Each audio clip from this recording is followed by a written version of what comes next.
Vitaminų ir mineralų trūkumas gali mus ištikti abiem būdais - ir valgant nepakankamai, ir valgant per daug.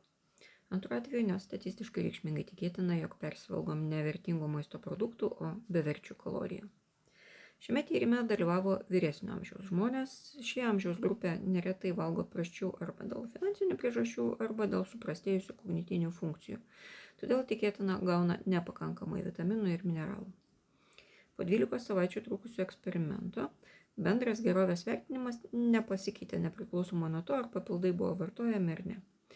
Tačiau tyrime dalyvavusios moteris, tos, kurios vartoja daugiau papildų, pažymėjo sustiprėjusią draugiškumo jausmą, o vyrai silpnesnę reakciją į stresą ir silpnesnį emocinį vienišumą. Na, jau turbūt žinot, ką pasakysiu toliau. Ne viskas taip paprasta, viskas su visko susiję. Na, tai aišku, kad vitaminai tiesiogiai nedžiugina, bet jie palaiko tokią organizmo būseną, kurioje tokios pasiekmes pasireiškia. Taip, prašau, valgykit vertingą maistą, tame tarpe ir tam, kad rūpintumėtės savo emocinę būseną. Skanaus, taikos ir ramybės.